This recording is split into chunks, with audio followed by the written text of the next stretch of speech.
The U.S. says its forces destroyed military sites on the Iranian Karg Island, vital to its oil network, threatening that the country's oil infrastructure could be next if Iran continues to interfere with the passage of ships through the Strait of Hormuz.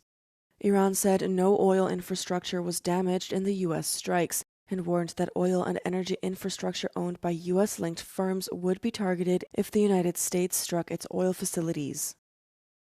The U.S. and Israel have continued with large-scale strikes on Iran, with retaliatory Iranian attacks hitting Israel and neighboring Gulf states as it squeezes the world economy by threatening to strike oil tankers on the Strait of Hormuz. Trump said the U.S. Navy would start escorting tankers through the key waterway very soon to restore oil exports. A drone also struck the U.S. Embassy in Baghdad on Saturday, security sources said. The attack took place shortly after 2 Iran-backed fighters were killed in strikes on Iraq's capital. After 14 days of war, the United States is reportedly sending reinforcements that could open up options beyond the airborne campaign.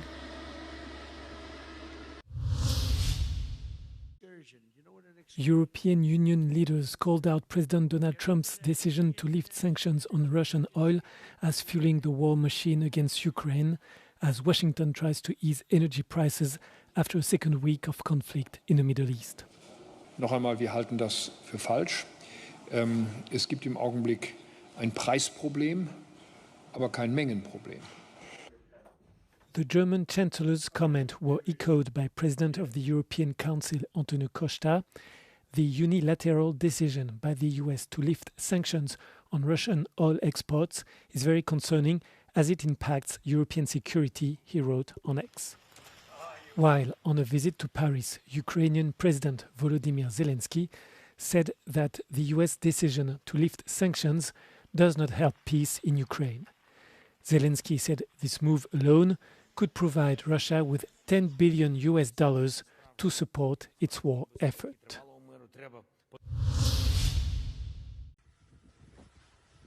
At least 4 people were killed and 15 more were wounded in a combined Russian missile and drone attack on Ukraine's Kyiv region overnight.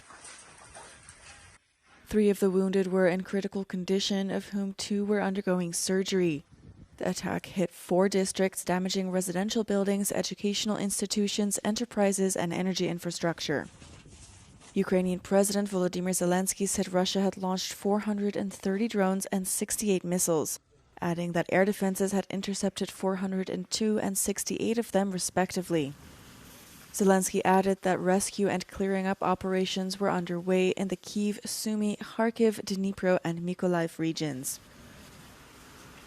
Meanwhile, Ukrainian drones hit an oil refinery and port in Russia's southern Krasnodar region, local Russian officials reported. Russia's defense ministry said air defenses intercepted and destroyed 87 Ukrainian drones overnight across multiple regions. The strikes came days after the U.S. postponed peace talks between Russia and Ukraine scheduled for this week, citing the war in the Middle East.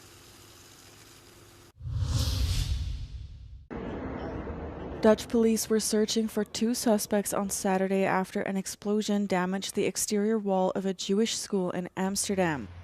The police said they have CCTV footage of a person placing the explosive device, adding that an investigation has been opened. The explosion only caused minor damage, and police and firefighters arrived at the scene quickly, the city's mayor Femke Halsema said, adding that there were no injuries reported. She called the incident a targeted act of aggression against the Jewish community, which she said is increasingly facing anti-Semitism. The statement was later echoed by Dutch Prime Minister Rob Jetten. We weten niet precies wat de context is, wat de motieven zijn. Wat ik wel kan zeggen is dat het onacceptabel is wat hier vannacht is gebeurd. The explosion followed other recent attacks on Jewish institutions worldwide. Security in the Netherlands had already been heightened after an overnight arson attack at a synagogue in the center of Rotterdam on Friday.